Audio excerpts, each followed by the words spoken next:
Alright, that seems to be working. Alright, that seems to be working.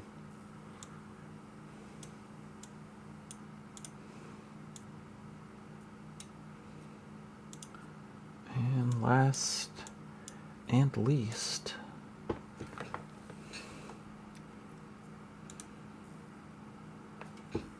get that going.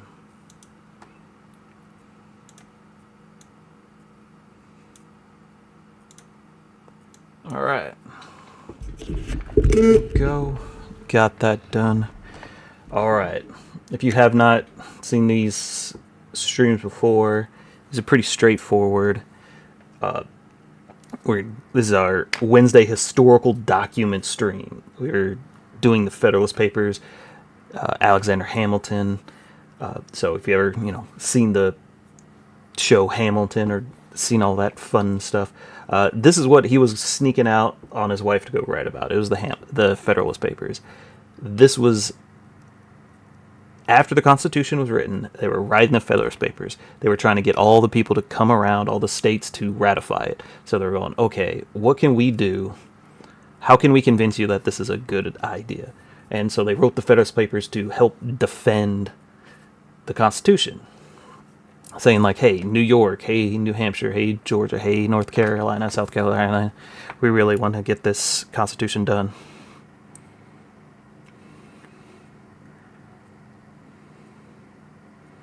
So they wrote the Federalist Papers to convince all the states to go along with it. All right, but today we're on number 74. The command of military and naval forces, pardoning power of the executive. All right, so they are on the executive branch. So we're pretty deep into this. We're only got like 10 or so to go. We have... Oh, never mind, sorry. We have 54 pages to go. Let's see if we can get a chunk tonight. To the people of New York, Alexander Hamilton, the President of the United States is to be Commander-in-Chief of the Army, the Navy, the United States, and the militia of the several states. When called into active service of the United States, the property of this provision is so evident in itself, and it is at the same time so consonant to the precedents of the state constitutions in general, that little need to be said or explained to enforce it, even those of them which, in other respects, coupled with the chief magistrate or council, have for the most part concentrated in the military authority alone. All right, so he's comparing the Constitution to the state constitutions, and the governor to the president, and the militias to the United States Army. All right. Of all the cares or concerns of the government, the direction of war most peculiarly demands those quantities which distinguish the exercise of power by a single hand. The direction of war implies that the direction of the common strength, and the power of directing and employing the common strength forms the usual and essential part in the definition of executive authority. The President may require the opinion in writing of the principal officer. So there's a direct quote from the Constitution. The President may require opinion in writing of the principal officer in each executive departments upon any subject relating to the duties of their respective officers. End quote. This I consider as the rudimentary and plan as the right for which it provides the result of itself of office. He is also to be authorized to grant reprieves and pardons for offense against the United States, except in cases of impeachment. Hamilton put this in all caps for a reason. Humanity and good policy conspire to dictate that the gain prerogative of pardoning should be as little as possibly fettered or embarrassed. So that's a good quote. So Hamilton, he makes two big points. That pardons should, in all caps he put this, that it's, except for an impeachment, and that they should be used as little as possible, to be fettered or embarrassed to use the pardon, which is a big difference to pardoning everyone you know. The criminal code of every country partakes so much of the necessity severity that without an easy access to exceptions in favor of unfortunate guilt, justice would wear countenance too sanguinely and cruel, as the sense of responsibility is always strongest in proportion as it is undivided. It may be inferred that a single man would be most ready to attend to the force of these motives, which might plead for a mitigation of the rigor of law, at least apt to yield the considerations which were calculated to shelter a fit object of its vengeance. The reflection that the fate of this fellow creature depends on his sole fiat would naturally inspire scrupulousness and caution. The dread of being accused of weakness or conveyance would beget equal circumstition, though of a different kind. Sorry, so he's going for the reasons why he thinks the pardon would be rare. I guess he didn't have quite of imagination to imagine our current president. On the other hand, as men generally derive confidence from their numbers, they might often encourage each other to act obduracy, I don't know this word, and might be of less sensibility of apprehension, of suspicion, or censure for the injustices or affected clemency. On these accounts, one man appears to be more eligible to dismiss the mercy of government than a body of men. All right, so he's giving the defense for the pardon. Like, okay, why are we giving the pardoning power to the president and not to Congress?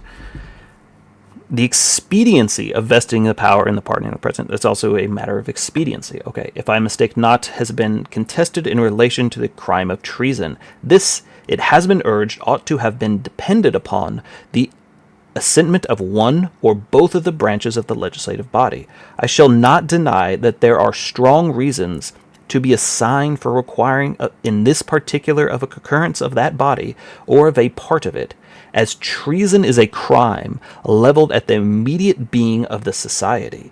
When the laws have once asserted the guilt of the offender, there seems to be a fitness in referring the expediency of the act of mercy towards him to the judgment of the legislature. And this ought the rather to be the case, as supposition of the conveyance of the chief magistrate ought not to be entirely excluded. But there are also strong objections to such a plan. All right, so he's bringing out the counter arguments to the pardon. It should be doubted that a single man of prudence and good sense is better fitted in delicate conjunctures to balance the motives which may plead for against the remission of the punishment than any numerous body whatsoever. It deserves particular attention that treason will often be connected with seditions which embrace a large proportion of the community. As lately happened in Massachusetts, in every such case we might expect to see the representation of the people tainted with the same spirit which has given birth to the offense. And when the parties were pretty equally matched, the secret sympathy of friends and favorers of the condemned person, availing itself of the good nature and weakness of others, might frequently bestow impunity where the terror of an example was necessary. On the other hand, when the seditions and proceeded from causes which had inflamed the resentments of the majority party, they might often be found obstinate and inexplorable. When the policy demanded a conduct of forbearance and clemency, but the principal argument for repurposing the power of pardoning in this case to the chief magistrate is this. All right, so he's giving the counter argument, and now he's going to give his reason why he doesn't think the counter argument to giving it to the president is a good idea. All right. In seasons of insurrection or rebellion, there are often critical moments when a well-timed offer of pardon to the insurrections or rebels may restore tranquility of the commonwealth, and which it suffered to pass unimproved. It may never be possible afterwards to recall. The dilatory process of convincing the legislature or one of its branches for the purpose of obtaining a sanction of measure would frequently be the occasion of letting it slip the golden opportunity. All right, so his first argument for giving the president the pardon power is that, let's say you're having a rebellion or you're having an insurrection. You want it, and you're at this point with them that you're going, okay, we are going to, if you stop, we will pardon you. And his argument is that the Congress would be too slow. They would have to debate and go back and forth. And the president in this case should have the pardon power, because if there's this insurrection or there's this rebellion and you're said, hey, if you stop, we'll pardon you. All right, that's Hamilton's argument. The loss of a week, a day, or hour may sometimes be fatal. If it should be observed that the discretionary power, the view of such contingencies, might occasionally conferred upon the president, it may be answered in the first place. He also thought that this power was going to be very rarely used, that he said earlier in this one. That is questionable whether it is a limited constitution, that power could be delegated by law. And in the second place, that it would be generally impolitique beforehand to take any step which might hold out the prospect of impunity. A proceeding of this kind, out of the usual course, would be likely to be construed into an argument of timidity or weakness, and would have the tendency to embolden guilt. All right. This one was really short. I feel like Hamilton, usually he has like 10 freaking arguments for everything he writes, and it almost feels like he was like, that's all I got to defend this one. The treaty power making of the executive. So Congress has the power to make trade deals, to make alliances and things like that, but the executive does have some influence. And what is his defense for the executive having any? Hamilton to the people of New York. Federalist number 25.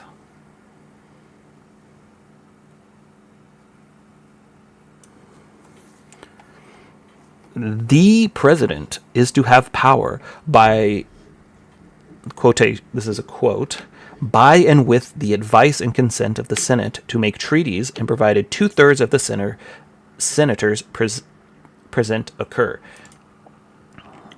Though this provision has been assailed on different grounds with no small degree of vehemence, I scruple not to declare any firm persuasion that it is one of the best digested and most unacceptable parts of the plan. One ground of the objection is the trite topic of intermixture of the powers, some contending that the president ought to alone possess the power of making treaties, others that there ought to have been exclusively deposited in the Senate.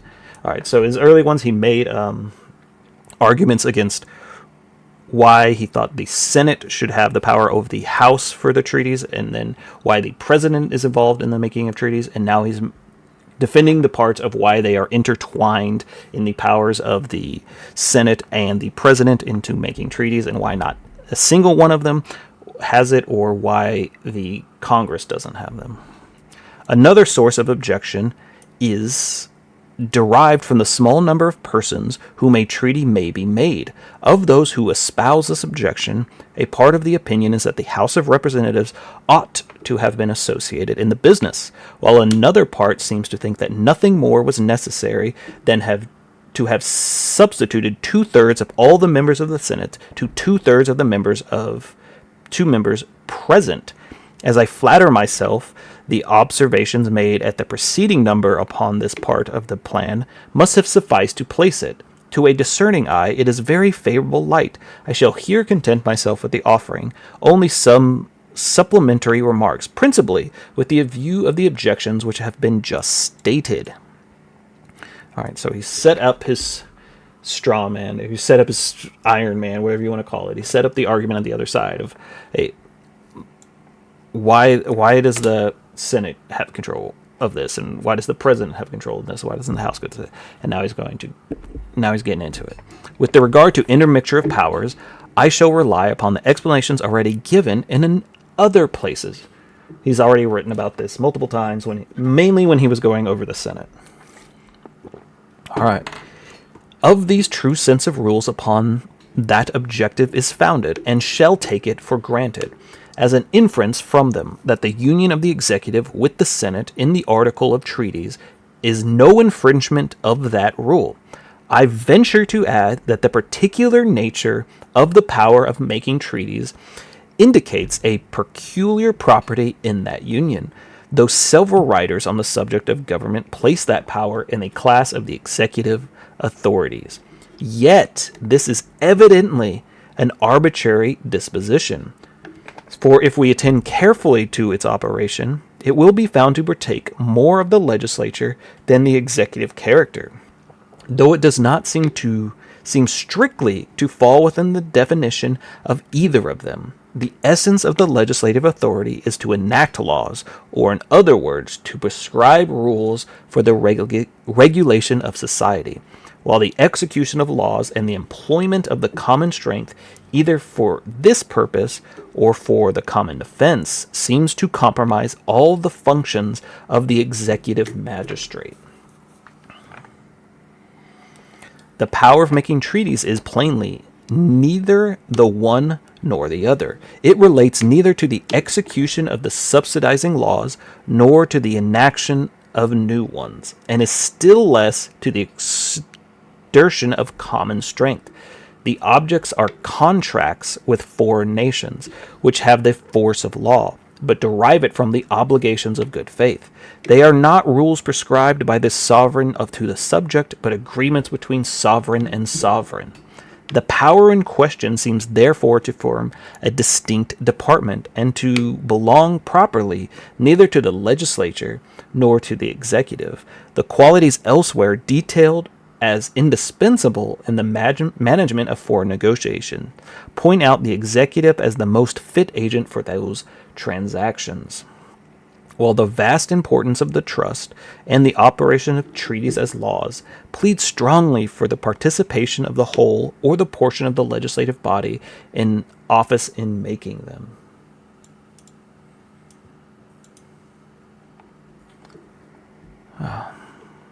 However proper or safe it may be in governments where the executive magistrate is a hereditary monarch to commit to him the entire power of making treaties, it would be utterly unsafe and improper to entrust that power to an elective magistrate of the 4-year duration. It has been remarked on other occasions, and the remark is unquestionably just, that a hereditary monarch, though often the oppressor of the people, has personally too much at stake in the government to be in any material danger of being corrupted by foreign powers. I don't know.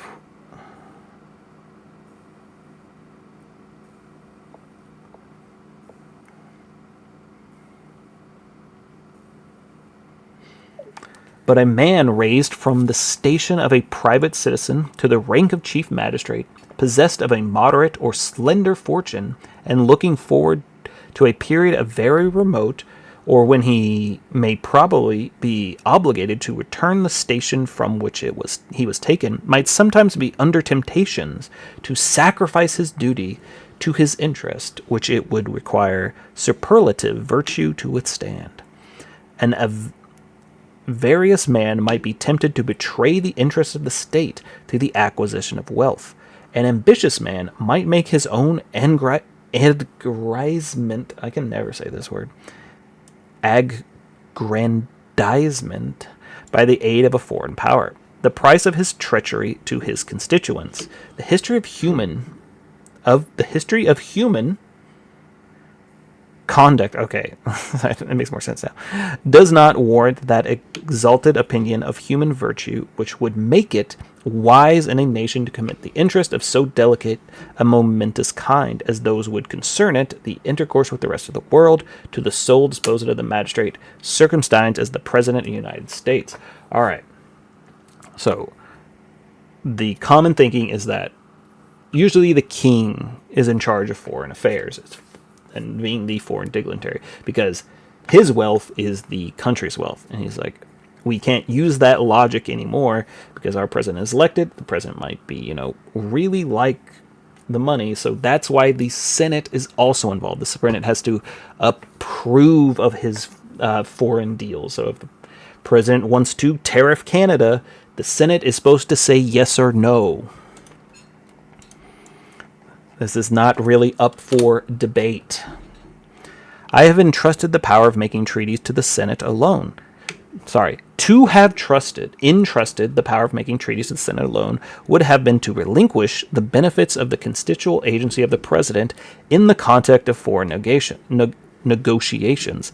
It is true that the Senate would, in that case, have the option of employing him in this capacity.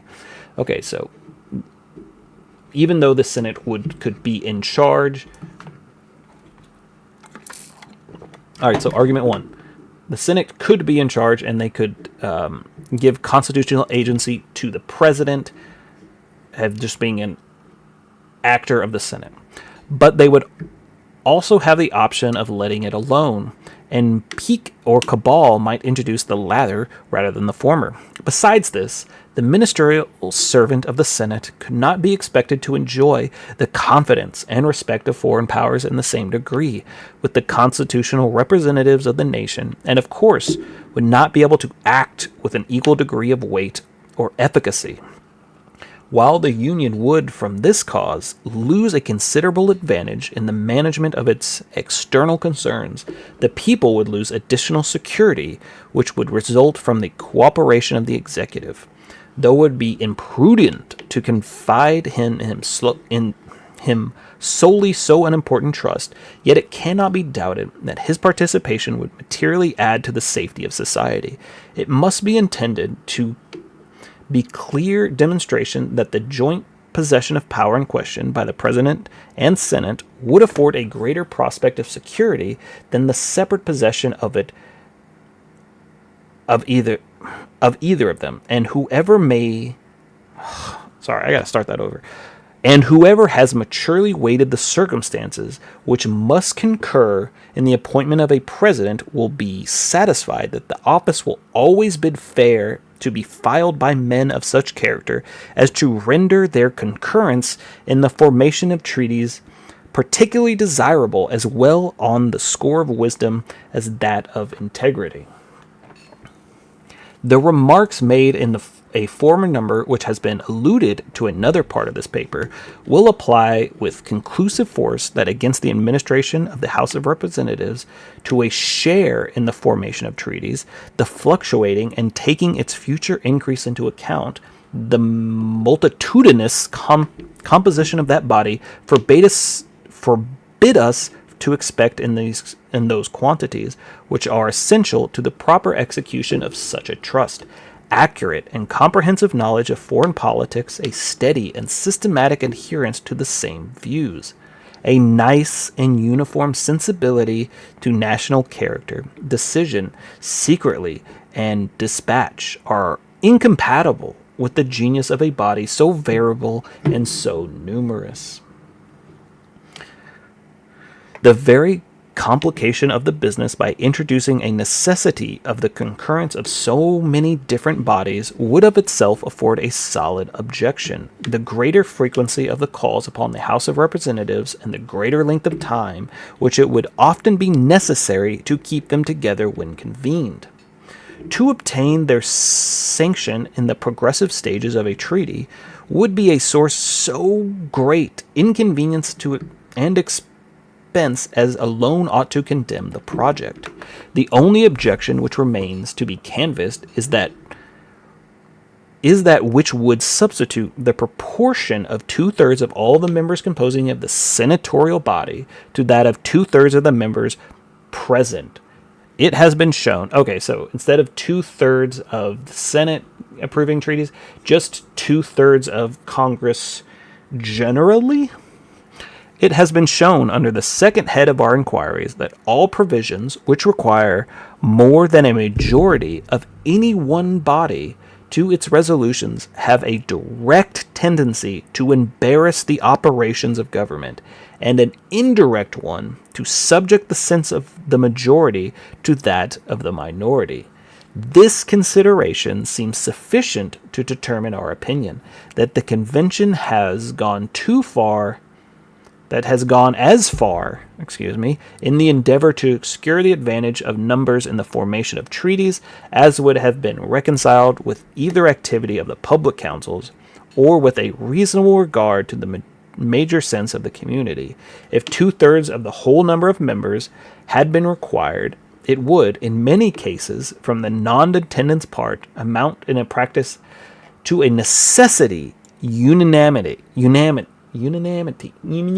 can't say that word all of a sudden. Unanimity, whatever. All the people, and the history of every political establishment to which the principle has prevailed is a history of impotence, perplexity, and disorder. Proofs of this position may be adduced from the examples of the Roman tribunalship, the Polish Diet, and the States General of the Netherlands. Did not an example at home render the foreign precedents unnecessary? To require a fixed portion of the whole body, so both the House and the Senate, would not, in all probability, contribute to the advantages of a numerous agency, better than merely to require a proportion of the attending members, the former by making a determinate number at all times requisite to a resolution diminishes the motives to punctual attendance, the latter by making the capacity of the body depend on the proportion, which may be varied by the absence or presence of a single member, has the contrary effect. And as by promoting punctuality, it seems to keep the body complete. There is a great likelihood that its resolutions would generally be dictated by a great number in this case, as in the other. While there would be much fewer occasions of delay, it ought not to be forgotten that under this existing confederation, 2 members may, and usually do, represent a state, where it happens that Congress, who now are solely invested with all the powers of the Union, rarely consist of a greater number of persons that would compose the intended Senate. If we add to this that the members of the vote of the state, and where there is only a single member president from a state, and his vote is lost, it will justify a supposition that the active voices of the Senate, where the members are to vote individually, would rarely fall short in number of the active voices in the existing Congress. When, in addition to these considerations, we take into view the cooperation of the President, we shall not hesitate to infer that the people of America would have a greater security against an improper use of power of making treaties. Under the new Constitution, they now enjoy under the Confederation. And when we proceed still one step further, and we look forward to the probable augmentation of the Senate by the erection of new states, we shall not only perceive ample ground and confidence in the sufficiency of the members of whose agency that power will be entrusted, but we shall probably be led to conclude that the body more numerous than the Senate would be likely to become would be very little fit for the proper discharge of the trust. Okay. Ugh. That last part was rough.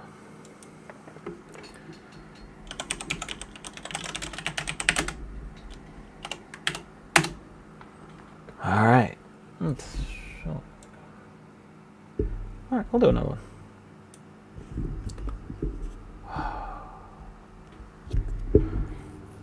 The appointing power of the executive. The president is to nominate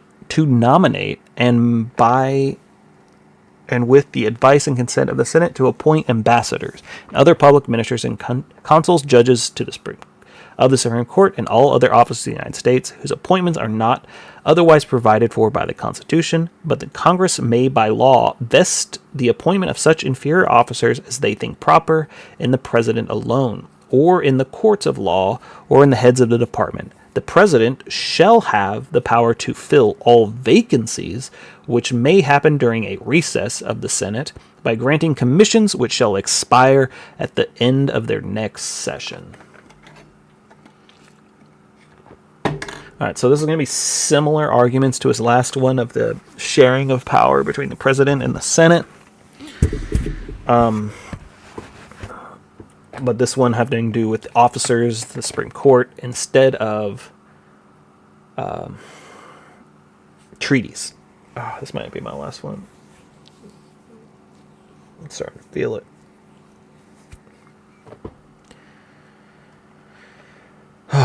It shall be observed that a former paper, the true test of a good government is its aptitude and tendency to produce a good administration. If the justness of this observation be admitted, the mode of appointing the officers of the United States contended in the foregoing clauses must, when examined, be allowed to be entitled to a particular commendation. It is not easy to conceive a plan better calculated than this to promote judicious choice of men for filing the office of the Union. He's tooting his own horn a little bit. And on this point must essentially depend on the character of the administration. Yeah, this will be my last one. It will be agreed on all hands that the power of appointment in ordinary cases ought to be modified in one of three ways.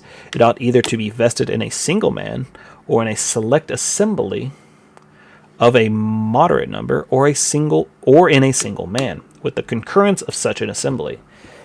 The exercise of it by the people at large will be readily admitted to be impracticable, as wavering every other consideration, it would leave them little time to do anything else. When therefore mention is made in the subsequent reasoning of the assembly or body of men, what is said must be understood to relate to a select body of the assembly, of the descriptions already given. The people collectively form their number, and from their dispersed situation cannot be regulated in the movements by that systematic spirit of cabal and intrigue, which will be urged as the chief objections reposing the power in question in the body of men. Those who have themselves reflected upon the subject, or have attended to what observations made in other parts of the paper in relation to the appointment of the president, I will presume to agree on the position that there would always be great probability of having the place supplied by a man of abilities at least respectable. Premising this, I proceed to lay it down as a rule.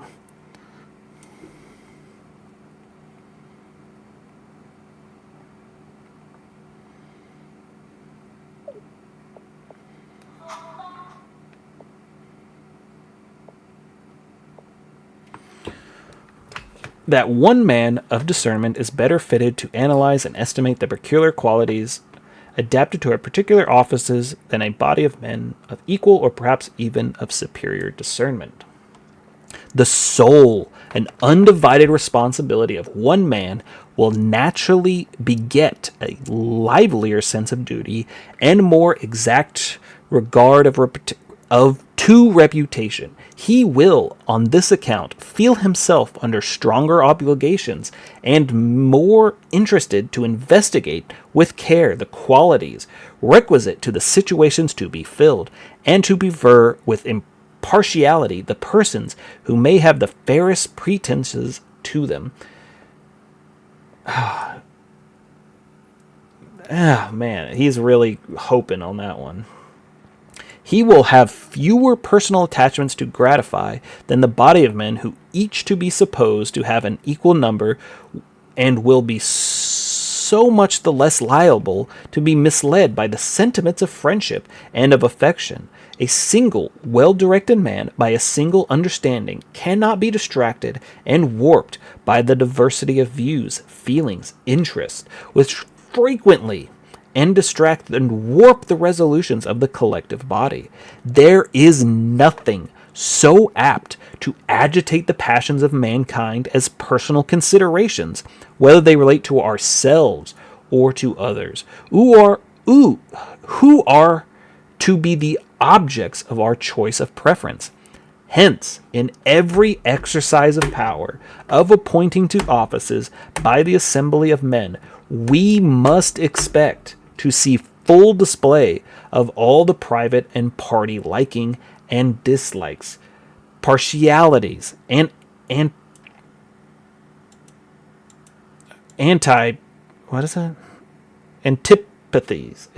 antipathies, attachments, and animosities, which are felt by those who compose the assembly, the choice which may at any time happen to be made under such circumstances will, of course, be the result either of victory gained by one party over another, or of compromise between the parties. In either case, The intrinsic merit of the candidate will be too often out of sight. In the first, the qualifications best adapted to uniting the suffrages of the party will be more considered than those which will fit the person of station. In the last, the coalition will commonly turn upon some interested equivalent. Give us the man we wish for this office, and you shall have the one you wish for that. This will be usual condition of bargain, and it will rarely happen that the advancement of the public service will be the primarily object either of the party victories or of party negotiations. The truth of the principles here advanced seems to have been felt by the most intelligent of those who have found fault in the provision made, in this respect, by convention. They contend that the president ought solely to have been authorized to make appointments under federal government, but it is easy to show that every advantage is to be expected from such an arrangement would, in substances, be derived from the power of nomination, which is proposed to be conferred upon him, which several disadvantages which might attend the absolute appointment in the hands of the officer would be avoided. In the act of nomination, his judgment alone would be exercised, and would be his sole duty to point out the men who, with the approximation of the Senate, would fill an office. His responsibility would be as complete as if he were to make the final appointment. There can, in this view, be no difference between nominating and appointing. The same motives which would influence the proper discharge of his duty in one case would exist in the other. And as no man could be appointed but on his previous nomination, every man who might be appointed would be, in fact, his choice. All right, so his argument that the president gets to make these appointments is the president just gets to pick the people. The Senate has to approve. So the people arguing that the president should just be able to pick, he's like, he still gets all the advantages of picking his people, but the Senate still gets the say. I don't know if you mean that by a compliment, but I appreciate it.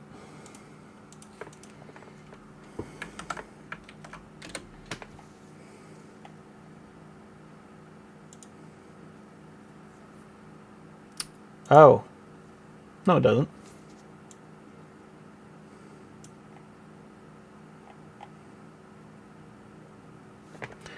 All right. But might not his nomination be overruled? I grant it might, yet this could only be to make place for another nomination by himself. The person ultimately appointed must be the object of his preference, though perhaps not in the first degree. It is also not very probable that his nomination would often be overruled. The Senate would not be tempted by the preference they feel to another to reject one opposed, because they could not assure themselves that the person they might wish to be brought forward by a second or by a subsequent nomination. They could not even be certain that a future nomination may be present by the candidate in any decree more acceptable of them, and as their dissent might cast a kind of stigma upon the individual rejected, and might have the appearance of a reflection upon the judgment of the chief magistrate. It is not likely that their sanction would often be refused, were there no special or strong reason for the refusal. All right, so the Senate is more likely to approve the president's answer. They wouldn't have this same kind of like reject feeling. All right.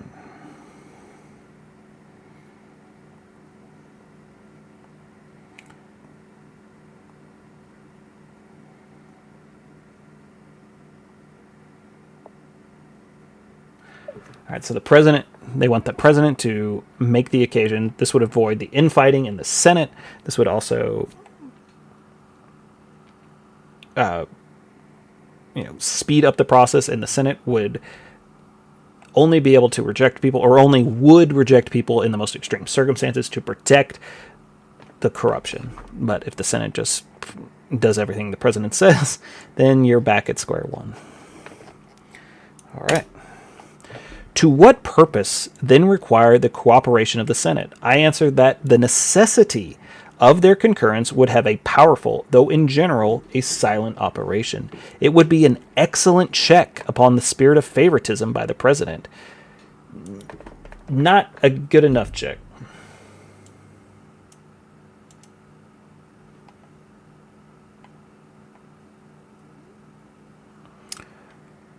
And would tend greatly to prevent the appointment of unfit characters from state prejudice, from family connection, from personal attachment, or from the view to popularity. In addition to this, it would be efficacious. I can't say that fucking word. It would be an efficient source of stability in the administration. It will readily be comprehended that a man who had himself the sole disposition of offices would be governed much more by his private inclination and interest than when he was bound to submit the property of his choice to the discussion and determination of a different and independent body, and that body be an entire branch of the legislature. The possibility of rejection would be a strong motive to care in proposing the danger to his own reputation, and in this case of elective magistrate to his political existence, from betraying a spirit of favoritism or of unbecoming pursuit of popularity to the observation of a body whose opinion would have a great weight in forming that of the public, could not fail to operate as a barrier to the one and to the other. He would be both ashamed and afraid to bring forward, for the most distinguished or lucrative stations, candidates who had no other merit than that of coming from the same state to which he particularly belonged, or from being some other personally allied to him, or possessing the necessary insignificance and plenicy to render them the obsequences? I don't know this word. Instruments of his pleasure. All right. So the Senate is more likely to have little petty reasons to do that than the president would. So that's why we don't just give it to the Senate. That's why we split it in between them. I am getting tired. To this reasoning, it has been objected that the president, by the influence of power of nomination, may secure the compliance of the Senate to his views. This supposition of universal venality in human nature is little less than an error in political reasoning. That the supposition of universal rectitude, the institution of delegated power, implies that there is a proportion of virtue and honor among mankind, which may be a reasonable foundation of confidence and expertise. Experience justifies the theory. It has been found to exist that the most corrupt periods of the most corrupt governments, that the venality of the British House of Commons has been long a topic, accusation against the body in the country to which it belongs as well as in this, and it cannot be doubted that the charge is, to a considerable extent, well-founded. But it is of little to be doubted that there is always a large proportion of the body which consists of independent and public-spirited men, who have an influential weight in the councils of the nation. Hence it is, the present regime not accepted, that the sense of the body is often seen to control the inclinations of the monarch, both with regard to men and measures. Though it might therefore be allowed to suppose that the executive might occasionally influence some individuals in the Senate, yet the supposition that he could be in general purchase the integrity of the whole body would be forced and improbable. Hamilton. A man disposed in this view of human nature as it is, without either flattering its virtues or exaggerating its vices, will see sufficient ground of confidence in the probability of the Senate to rest satisfied, not only that it will be impracticable to the executive to corrupt or seduce the majority of its members, but the necessity of its cooperation in the business of appointments will be considerable and salutary restraint upon the conduct of the magistrate. Nor is the integrity of the Senate the only reliance. The Constitution has provided some important guards against the danger of the executive influence upon the legislative body. It declares no senator or representative shall, during the time for which he was elected, be appointed to any civil office in the United States, which shall have been created, or the endowments therefore shall have been increased during such a time. And no person holding any office under the United States shall be a member of either house during its continuance in office. All right. Yeah, maybe last one. Let me see how long 77 is. Okay, 77 is decently long. Oh. I don't know if I should do another one or not. I think I might be done. I'm really tired, but I will try to get back on tomorrow. We got through like 5 tonight. It's not too bad. I'm getting close to the end. Only 46 more pages to go. All right. Sometimes the later it gets, the more hung up I really get. There'll be words that I just get stuck on. But we will be coming back. We will be going back next week, or I'll try to get on tomorrow, but I don't know if I'll get off at work in time.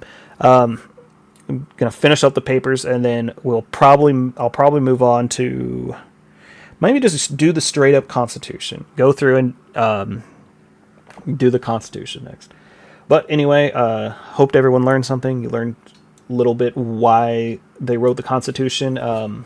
Hey, appreciate it, JJ. Why they wrote it the way they did. This is their defense of the Constitution. This is Hamilton's defense of why they wrote the Constitution this way. And he's still got a lot more about the executive he has to say. But anyway, I hope everyone got something out of it, and everyone has a good night. Doo, doo, doo.